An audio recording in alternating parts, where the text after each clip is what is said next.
I think that you're attracting the fans of the person that you're interviewing, but I don't believe you're retaining them like you do Hmm. when you're talking about a topic, a nonfiction topic that spans multiple episodes.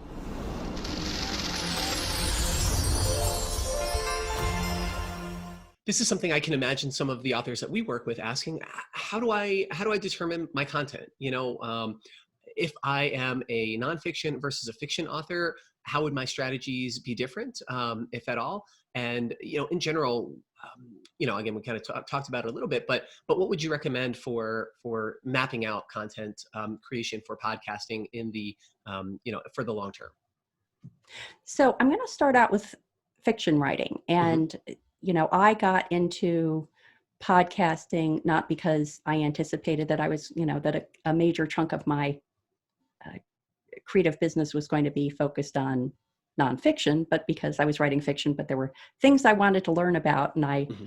met the people who could share that information. So Sure. when I started podcasting, it was a networking and educational effort for myself. And I was Hmm. sort of producing a podcast as a thank you to the people who were spending time with me to answer the questions that I Sure. had. I know that there are some people who are more focused on fiction do take the route of making the podcast about fiction. Hmm. And again, this was a tough one to find numbers on when I was working on the Podcasting for Authors books. Hmm. But I spoke with Jay Thorne, who has done like every podcast it's Hmm. possible to do on fiction and nonfiction.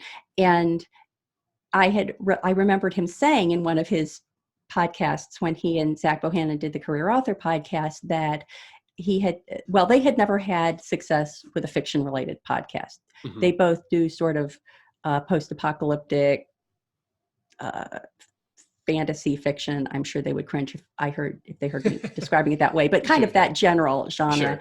Hmm. And they had tried having a podcast that just never really got traction, but he's had huge success on nonfiction related podcasts, Hmm. getting a lot of traction. And my theory is that it's because if you have a podcast that's, let's say, interviewing fellow authors, which is a common fiction focus Right. medium or format to use, then I think that you're attracting the fans of the person that you're interviewing, but I don't believe you're retaining them like you do Hmm. when you're talking about a topic, a nonfiction topic that spans multiple episodes. So Right. if I interview Stephen King, then a bunch of Stephen King's fans and followers are going to listen to that episode, but I don't think they're going to stick with the podcast. They're listening because they're Stephen King fans, right? Right. And then I'll lose all those fans. And then when I interview, James Patterson, then I'm going to get all the James Patterson fans Hmm. for one episode, and they're not going to come back. Right. So if your goal is networking and education for yourself, then that can be a great way to use a Hmm. podcast. But if your goal is to build your own audience and Hmm. potentially monetize it and build a community in your own area, then I think a fiction focused podcast is a hard sell. Hmm. Um, if you're focused on a nonfiction topic, then the common advice now I think is the more niche down you can be, the better. Hmm. Because Hmm. if you're doing a podcast on the best ways to use draft to digital to distribute ebooks globally, Hmm. then you're probably going to get every person who's out there who's interested in that topic. Yep. Yep.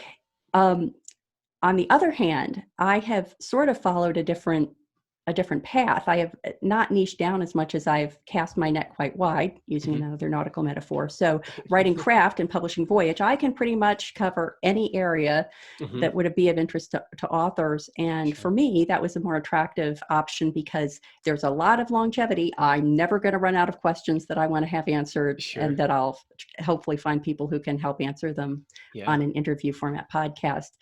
But that's another thing to consider, that when you're deciding on the niche versus broad spectrum, Hmm. that exercise of writing down the 100 topics that you'd like to address can Right. help you make that decision.